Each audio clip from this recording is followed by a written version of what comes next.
Hi ദോസ്തോ, നമസ്കാർ. Listen, NEET UGയുടെ എക്സാമിൻ്റെ result വന്നു.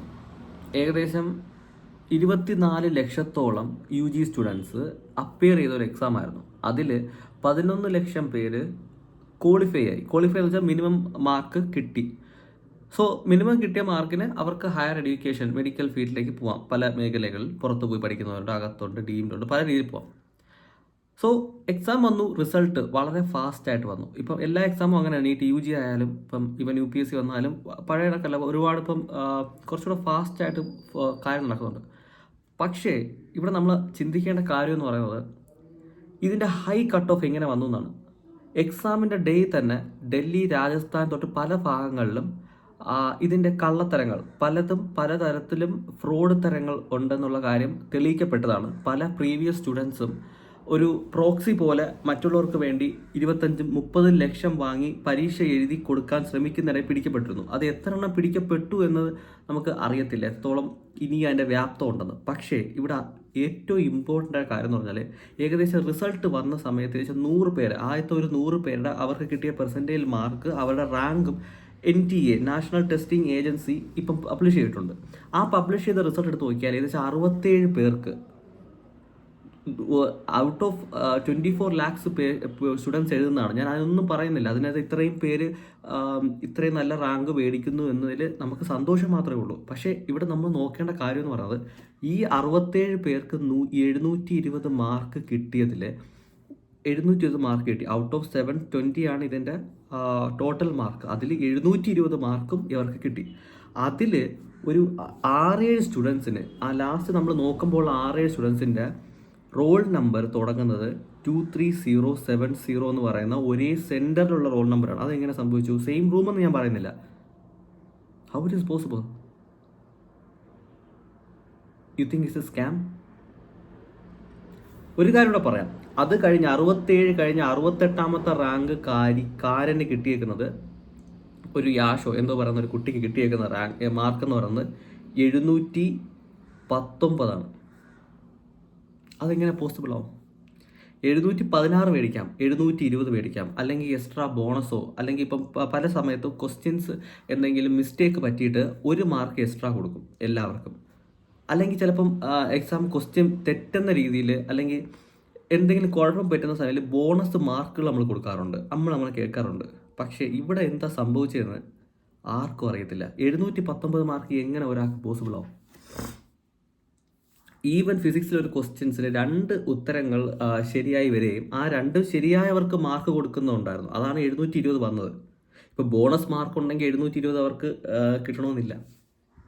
So 718ഉം 719ഉം എങ്ങനെ ഹാപ്പൻഡ് ചെയ്തു എന്നൊരു വലിയൊരു ക്വസ്റ്റ്യനും കൂടെ അതിൻ്റെ ഫ്രണ്ട് വന്നിട്ടുണ്ട്. സോ ഇപ്പോഴത്തെ ഒരു റാങ്ക് അനുസരിച്ച് 700 കിട്ടിയ ഒരാൾക്ക് എയിംസ് എന്ന് പറയുന്ന വെറും സ്വപ്നം മാത്രമാണ്, കിട്ടാൻ പോകുന്നില്ല ജനറൽ കാറ്റഗറി. അപ്പം നിങ്ങൾ ചോദിക്കും 600 കിട്ടിയ ഒരാൾക്ക് മെഡിക്കൽ ഫീൽഡിൽ അലോപ്പതി ഒന്നും കിട്ടത്തില്ല. ഗവൺമെൻറ്റിൽ, പ്രൈവറ്റിൽ കിട്ടാൻ വരും ഭയങ്കര ഡീംഡ് വരെ നല്ല രീതിയിൽ പ്രയാസപ്പെടേണ്ടി വരും. കാരണം 630 ഉള്ളത് തന്നെ റാങ്ക് ഏകദേശം 35-40,000 അറൗണ്ടാണ്. ആ റാങ്കിൽ ഗവൺമെൻറ്റിൽ കിട്ടത്തേ ഇല്ല ജനറൽ കാറ്റഗറി. സോ സിറ്റുവേഷൻ എന്ന് പറയുന്നത് വളരെ മോശമാണ്. മോശം മീൻസ് ഇതിലെന്തോ ഒരു കള്ളത്തരോ സ്കാമോ നടന്നിട്ടുണ്ട്. അതുമല്ല, ഈ എക്സാം എന്ന് പറയുന്ന NCERT ടെക്സ്റ്റ് ബുക്കിൽ നിന്ന് മാത്രം വരുന്ന ക്വസ്റ്റ്യൻ കുറച്ചും കൂടെ ടഫാക്കി, ലെവൽ കുറച്ചും കൂടെ ഒന്ന് ടഫാക്കിയാൽ മാത്രമേ ശരിയാവത്തുള്ളൂ. അല്ലെങ്കിൽ ഇപ്പോൾ തന്നെ ഈ ഡൽഹി എയിംസിൽ 55 സീറ്റ് ആണ് ജനറൽ കാറ്റഗറിക്ക് കൊടുക്കുന്നത്. 67 സ്റ്റുഡൻസ് ആൾറെഡി 720. അപ്പം ബാക്കി 55 ബാക്കി ഒരു 77, പക്ഷേ 12 പുറത്ത് സീറ്റ് ഇപ്പോഴും അവർക്ക് ഡൽഹി എയിംസ് പോലും എടുക്കാൻ പറ്റത്തില്ല. ആ അവസ്ഥയിൽ നിൽക്കുന്ന ഒരവസ്ഥയാണ് ഇപ്പം നമുക്ക് ഫ്രണ്ടിൽ നിൽക്കുന്നത്. ഇതെങ്ങനെ സംഭവിച്ചു എന്നുള്ളത് ക്ലാരിറ്റി ആക്കേണ്ടതാണ്. കാരണം 24 ലക്ഷം സ്റ്റുഡൻസ് എഴുതിയൊരു എക്സാമാണ്. എക്സാം പേപ്പർ ലീക്കായെന്ന് ഒരുപാട് സംസാരമുണ്ട്. ഇതിൽ പ്രോക്സി നടന്നിട്ടൊന്ന് സംസാരമുണ്ട്. ഇതിൽ ഫുള്ള് കറപ്റ്റഡ് ആണെന്നൊരു സംസാരം ഉണ്ടായിട്ടുണ്ട്. ഏകദേശം 1000കണക്കിന് കേസുകളാണ് ഇപ്പോൾ പല കോർട്ടുകളിൽ ഇപ്പോൾ രജിസ്റ്റർ ആയിട്ടുള്ളത്. സുപ്രീം കോർട്ടിൽ പോയിട്ടുണ്ട് കേസുകൾ പലതും. എന്തുകൊണ്ട് NTA ഇത്രയ്ക്ക് ഒരു വലിയൊരു എക്സാം കണ്ടക്ട് ചെയ്യാൻ കഴിയുന്നില്ല എന്നൊരു വലിയൊരു ചോദ്യമാണ്. അവർക്ക് കഴിയുന്നില്ലെങ്കിൽ അവർ കളഞ്ഞിട്ട് വേറെ ഏജൻസിക്ക് കൊടുക്കുക. അതാണ് ശരിക്കും നല്ലത്. കാരണം ഇത്രയും പിള്ളേരുടെ അധ്വാനം, പലരും ഇപ്പം രാജസ്ഥാൻ കോട്ടയിലൊക്കെ നമ്മൾ പോയി കഴിഞ്ഞാൽ 4-5 വർഷം കണ്ടിന്യൂസ് എക്സാമിൽ പഠിക്കുന്നവരുണ്ട്. കേരളത്തിൻ്റെ കാര്യം എനിക്കറിയാം. കേരളത്തിലും നമ്മുടെ പാലയിലായാലും മറ്റ് ഇൻസ്റ്റിറ്റ്യൂട്ടിലായാലും 3-4-5 വർഷവും പഠിക്കുന്ന പിള്ളേരുണ്ട്, ഒന്ന് നല്ലൊരു സെൻട്രൽ ഇൻസ്റ്റിറ്റ്യൂട്ടോ അല്ലെങ്കിൽ ഗവൺമെൻറ്റിലൊക്കെ കിട്ടാൻ വേണ്ടി. സോ അവരെയൊക്കെ ഒരു എക്സാം നടത്തി എന്താ പറയുക, അവരുടെ ജീവിതം വെച്ചുള്ള കളിയാണ് ശരിക്കും പറഞ്ഞാൽ. നമുക്കറിയാം കോട്ടയിൽ എത്രയോ കുട്ടികളാണ് ആത്മഹത്യ ചെയ്ത് കളയുന്നത്. കാരണം ഈ എക്സാമിൻ്റെ പ്രഷർ അത്രയ്ക്ക് വലുതാണ്. കാരണം 24 ലക്ഷം പേര് എഴുതുന്നതാണ്. ഒരു സാധാരണ ഒരു UPSC പോലും 10 ലക്ഷം പേരാണ് എഴുതുന്നത് എക്സാം. ഏറ്റവും കൂടുതൽ കുട്ടികൾ എഴുതുന്ന ഒരു എക്സാമാണ് ഇന്ത്യയെ സംബന്ധിച്ചിടത്തോളം. വലിയൊരു എക്സാമാണ്. അതപ്പോൾ കണ്ടക്ട് ചെയ്യുമ്പോൾ അത്രയ്ക്ക് ട്രാൻസ്പെറൻസി എന്നൊരു സംഭവം വേണം. രണ്ടെന്ന് പറയുന്നത് ഈ റാങ്കിങ് 67, ആദ്യത്തെ 1 to 67 എന്ന് പറയുന്ന റാങ്കിങ് സിസ്റ്റം വരുമ്പോൾ ഒരു സീരിയൽ നമ്പർ കണക്ക്, എന്നിട്ട് എല്ലാവർക്കും 1ാമത്തെ റാങ്കാണ് കൊടുത്തേക്കുന്നത്. സോ അലോട്ട്മെൻറ്റ് പ്രോസസ്സിലൊക്കെ ഈ 1ാം റാങ്ക് 67 പേരെ എങ്ങനെ അവർ ഉൾക്കൊള്ളുമെന്ന് എനിക്ക് മനസ്സിലാവുന്നില്ല. 1ാം റാങ്ക് കിട്ടിയവൻ ആ പേരിൻ്റെയും ഒക്കെ അടിസ്ഥാനത്തിലാണോ മാറുന്നത്? അതിനകത്ത് ഏറ്റവും താഴത്തൊരു ക്ലോസ് ഉണ്ട് അതിൻ്റെ ഒരു മാനുവലിൽ. അതിനകത്ത് എഴുതിയേക്കുന്നത് നമ്മുടെ ഈ ആപ്ലിക്കേഷൻ നമ്പറിലെ അസെൻഡിങ് ഓർഡർ വെച്ചായിരിക്കും ഇൻ കേസ് ടൈപ്പ് ഉണ്ടെങ്കിൽ. എന്നുവെച്ചാൽ റാങ്കിനെ ബ്രേക്ക് ചെയ്യുന്നതിൻ്റെ ഒരു ക്രൈറ്റീരിയ എന്ന് പറയുന്നത് അവർക്ക് കിട്ടിയ ആപ്ലിക്കേഷൻ നമ്പറിൻ്റെ അസെൻഡിങ് ഓർഡറാണ്. എന്ത് മാനദണ്ഡമാണിതെന്ന് എനിക്ക് മനസ്സിലാവുന്നില്ല. ഒരാളുടെ റോൾ നമ്പർ വെച്ചാണ് ഇവിടെ ചെയ്യേണ്ടത്. അവരുടെ ഏജ് വെച്ച് ചെയ്തോ, അല്ലെങ്കിൽ ജെൻഡർ വെച്ച് ചെയ്യും. അതല്ലാതെ റോൾ നമ്പർ വെച്ച് ചെയ്യുക, ഇതൊക്കെ ശരിക്കും പറഞ്ഞാൽ വലിയൊരു കുട്ടികളോട് കാണിക്കുന്ന വലിയൊരു തെറ്റാണ് ഇതൊക്കെ. ഇതിനൊന്നും യാതൊരുവിധ ന്യായീകരണവും ഇല്ല അറ്റ് പ്രസന്റ്. ഇത് മാത്രമല്ല, നമുക്കറിയാം ഹൈ ഫീസ് വാങ്ങിയാണ് പല ഇൻസ്റ്റിറ്റ്യൂട്ടും കുട്ടികളെ അവർ പഠിപ്പിക്കുന്നത്. ഇതിനൊന്നും യാതൊരു എന്താ പറയുക, ഒരു ഗൈഡ് ലൈൻസോ ഒന്നും ആരും കൊടുക്കാറില്ല. ഗവൺമെൻറ്റിൻ്റെ സൈഡാവട്ടെ മറ്റ് സൈഡാവട്ടെ, ഓരോ സ്ഥലത്തും ലക്ഷക്കണക്കിന് രൂപ. ഈ നോർത്തിലൊക്കെ പോയി കഴിഞ്ഞാൽ ഏകദേശം 8th സ്റ്റാൻഡേർഡ് തൊട്ടാണ്. ഇപ്പോൾ നോർത്തിൽ മാത്രമല്ല, കേരളത്തിൻ്റെ അവസ്ഥ തന്നെയാണ്. ഇപ്പോൾ ട്രിവാൻഡ്രത്തും തൃശ്ശൂരും കൊച്ചിയിലും എറണാകുളത്തൊക്കെ പോയി കഴിഞ്ഞാൽ നമുക്ക് കാണാൻ പറ്റും, കോട്ടയത്തെ കാണാൻ പറ്റും, 8th സ്റ്റാൻഡേർഡ് തൊട്ട് നീറ്റിൻ്റെ കോച്ചിങ് തുടങ്ങിയാണ് അവിടെ. സോ സ്കാം എന്ന് പറയുമ്പം ഇത് എത്രത്തോളം കുട്ടികളെ അഫക്റ്റ് ചെയ്യുന്നു നമ്മൾ മനസ്സിലാക്കണം.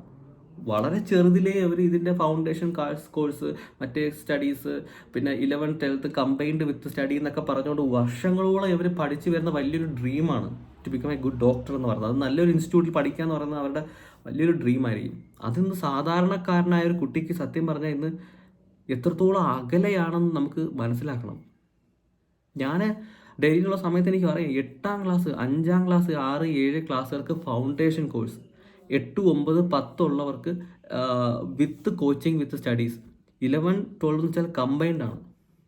സോ ഇത്രയും വർഷം പഠിക്കുന്ന ഒരു കുട്ടിക്ക് 720 മാർക്ക് കിട്ടിയതിൽ എനിക്ക് അതിശയപ്പെടുന്നില്ല. പക്ഷേ ഒരേ ഒരു കാര്യം പറയാമെന്ന് പറഞ്ഞാൽ, ആ റോൾ നമ്പർ ഒരേ സെൻറ്ററിൻ്റെ ആയതുകൊണ്ടുള്ള ഇഷ്യൂ ആണ്. അത് കഴിഞ്ഞ് 718, 719 അതെങ്ങനെ സാധിച്ചു എന്നുള്ള കാര്യം ആർക്കും അറിയത്തില്ല.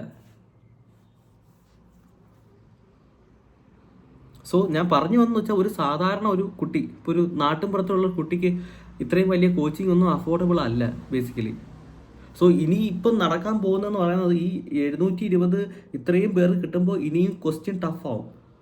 ഇനിയും ടഫാവുമ്പോൾ ഈ 5 പറയുന്ന ചിലപ്പോൾ ഇനി 2ാം ക്ലാസ് തൊട്ട് നീറ്റിൻ്റെ കോച്ചിങ് എടുക്കേണ്ടി വരും.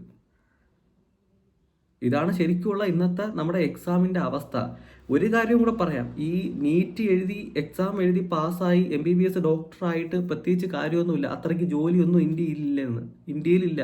വിദേശത്തും കാര്യങ്ങളൊക്കെ ഉണ്ട് എന്നെങ്കിലും ഇന്ത്യയിലുള്ള ജോലിയോ ശമ്പളമോ ഇല്ല. ഇപ്പം എല്ലാവരും ഡയറക്റ്റ് ഒരു പെയിൻ വന്നു കഴിഞ്ഞാൽ അവർക്കറിയാം ന്യൂറോ പെയിൻ ആണോ അല്ലെങ്കിൽ ഓർത്തോയിലാണോ പോകേണ്ടതെന്നൊരു ധാരണ ജനങ്ങൾക്കുണ്ട്. അപ്പം MBBSനെ കാര്യം ഇപ്പോൾ സ്പെഷ്യാലിറ്റി എന്നല്ല പറഞ്ഞത്, സൂപ്പർ സ്പെഷ്യാലിറ്റി PG കോഴ്സിനല്ല ഞാൻ പറഞ്ഞത്, സൂപ്പർ സ്പെഷ്യാലിറ്റിയിലേക്ക് എത്തിയിട്ട് പോലും ഇപ്പം വലിയ കാര്യമില്ലാത്ത അവസ്ഥയായി. കാരണം ഡോക്ടേഴ്സ് അത്രയ്ക്ക് സാച്ചുറേറ്റഡ് ആയി. മറ്റ് മേഖലകളൊക്കെ ഇപ്പം ഡോക്ടേഴ്സ് ഏകദേശം ഒരു വർഷം ഇപ്പോൾ 1,00,000 സംതിങ് സീറ്റ് ഉണ്ട്. 10-ന് സീറ്റ് ഇന്ത്യയിൽ തന്നെ ഉണ്ട്. എബ്രോഡ് ഒരു 25K അവരും ഉണ്ട്. എല്ലാം കൂടെ പ്ലസ് BDS, BAMS, മറ്റ് ആയുഷ്, അവർ സത്യം പറഞ്ഞാൽ അവരുടെ കോഴ്സ് അല്ല ഇപ്പം ചെയ്യുന്നത്. അവരും കൂടെ ഇപ്പം മെഡിസിനിലേക്ക് വരികയാണ്. ഇപ്പം BDSകാർക്ക് MDS കഴിഞ്ഞാൽ പ്ലാസ്റ്റിക് സർജറി ചെയ്യാനുള്ളൊരു ഓപ്ഷനുണ്ട് ഇപ്പം എക്സാം എഴുതി പാസ്സായി കഴിഞ്ഞാൽ. BAMSകാർക്ക് ഇപ്പം മിക്സോപ്പതി എന്നൊക്കെ പറഞ്ഞുകൊണ്ട് നമ്മളെല്ലാവരും കേൾക്കുന്ന കാര്യമാണ്. സോ എല്ലാം ഇപ്പം ശരിക്കും പറഞ്ഞാൽ ഇത്ര കഷ്ടപ്പെട്ടിട്ട് നമ്മൾ പഠിച്ചിറങ്ങിയിട്ടും വലിയ ജോലിയില്ലാത്തൊരു മേഖലയാണിത്. എന്നിട്ടും അതിലോട്ടുള്ളൊരു കോമ്പറ്റീഷൻ. കാരണം ലൈഫ് കുറച്ച് സെക്യൂർഡ് ആവാമെന്നൊരു ധാരണയിൽ വരുന്ന കുട്ടികളാണ്. അവരോടാണ് ശരിക്കും ഈ നാഷണൽ ടെസ്റ്റിംഗ് ഏജൻസി കാണിക്കുന്ന വലിയൊരു ക്രൂരത എന്ന് പറയുന്നത്. ഒന്നും പറയാനില്ല. ശരിക്കും പറഞ്ഞാൽ ഒരുപാട് കേസും കാര്യങ്ങളൊക്കെ പോയിട്ടുണ്ട്. ഇപ്പോൾ നിങ്ങൾക്ക് എന്തെങ്കിലും അനുഭവം ഉണ്ടെങ്കിൽ നിങ്ങൾക്ക് പറയാം. എന്തായാലും ഒന്നും പറയാനില്ല. ശരിക്കും ഭയങ്കര ഒരു എന്താ പറയുക, വിഷമമുള്ള കാര്യം തന്നെയാണ്. കാരണം കുട്ടികളെ ഇങ്ങനെ പറ്റിക്കരുത്. 719, 718 ഇതൊക്കെ എങ്ങനെ സാധ്യമാകുന്നു എന്നുള്ള കാര്യം നാഷണൽ ഏജൻസി വ്യക്തമാക്കണം. ഞാനും ഒരു മെയിൽ അയച്ചിട്ടുണ്ട് ഇതിനെപ്പറ്റി, എന്നോട് വ്യക്തത കാണിക്കാൻ വേണ്ടി. ആ ഒരു റിസൾട്ടിൻ്റെ കോപ്പി വെച്ചിട്ട് നോക്കാം അതിൻ്റെ റിസൾട്ട് എന്താ, അവരെന്താണ് റിപ്ലൈ തരുന്നത്. എന്തായാലും റിപ്ലൈ തരുമെന്നുള്ള ഒരു ഉറപ്പാണ്. Let's see. റിപ്ലൈ വരുമ്പോൾ ഞാൻ അതിൻ്റെ ഒരു ഡീറ്റെയിൽസ് അനാലിസിസും കൂടെ ഞാൻ പറഞ്ഞുതരാം, എന്താണ് അവർ റിപ്ലൈ ചെയ്തെന്നുള്ള കാര്യത്തെ പറ്റി. Okay, thank you.